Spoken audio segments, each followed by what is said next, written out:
AIIMS नई दिल्ली व सफदरजंग नई दिल्ली के सीनियर डॉक्टर अब आपके शहर सिवान में डॉक्टर उमेश, नवजात एवं शिशु रोग विशेषज्ञ, चिकित्सा पदाधिकारी, सदर हॉस्पिटल सिवान। डॉक्टर उमेश जो आपके बच्चों का कर रहे कुशल व बेहतरीन इलाज। सुशीला देवी हॉस्पिटल, डॉक्टर उर्मिला अखौरी के सामने, hospital road Siwan. Mobile number 9199720654 और 7250722154।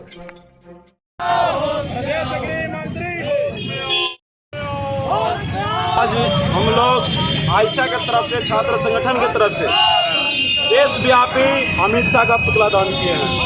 अमित शाह कल के सदन में जिस तरीका से अंबेडकर जी को अपमान किया है, ये बहुत निंदनीय है, क्योंकि अंबेडकर जी का संविधान का ही देन है कि अमित शाह जा करके वहाँ भाषण दे रहे हैं और उस संविधान को ये भाजपा और आरएसएस वाले लोग खत्म करना चाहते हैं। पूरे देश में मनुस्मृति को स्थापित करना चाहते हैं। देश को फिर से गुलामी के दिशा में ले जाने की लगातार कोशिश चल रही है। देश में संविधान को खत्म करके देश के सरकारी संपत्ति को प्राइवेट हाथों में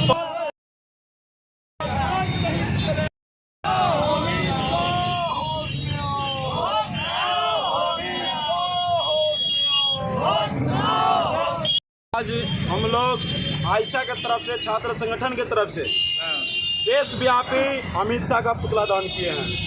अमित शाह कल के सदन में जिस तरीका से अंबेडकर जी को अपमान किया है, ये बहुत निंदनीय है, क्योंकि अंबेडकर जी का संविधान का ही देन है कि अमित शाह जा करके वहाँ भाषण दे रहे हैं और उस संविधान को ये भाजपा और आरएसएस वाले लोग खत्म करना चाहते हैं। पूरे देश में मनुस्मृति को स्थापित करना चाहते हैं। देश को फिर से गुलामी के दिशा में ले जाने की लगातार कोशिश चल रही है। देश में संविधान को खत्म करके देश के सरकारी संपत्ति को प्राइवेट हाथों में सौंपा जा रहा है। पहले उन्होंने 13 पॉइंट रोस्टर खारिज किया था।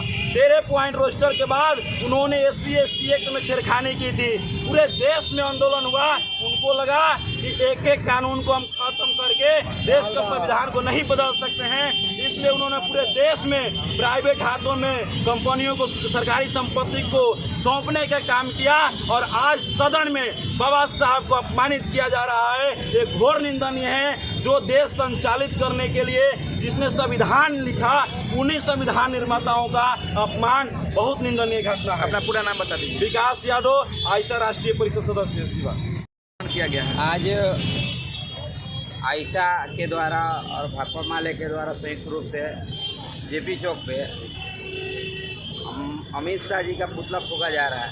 जैसा कि आप जानते हैं कि जब से भाजपा और बीजेपी की सरकार बनी है देश में, तब से लगातार लोकतंत्र पे, संविधान पे, दलितों पे, पिछड़ों पे, छात्रों पे, नौजवानों पे हमला लगातार उनके द्वारा किया जा रहा है।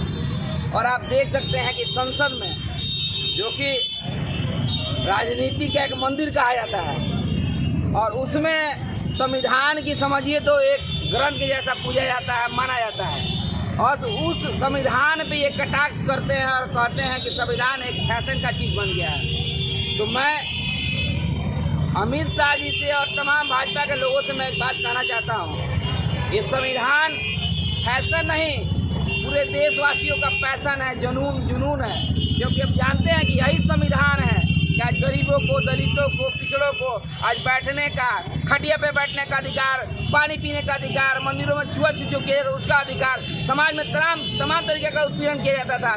और ये संविधान का देन है, चाहे ऊंच हो नीच हो, सबको समाज में समानता का अधिकार, चाहे मुसलमान हो, हिंदू हो, सिख हो, ईसाई हो, अगड़ी हो, पिछड़ी हो, सभी को अगर अधिकार संविधान में दिया गया है।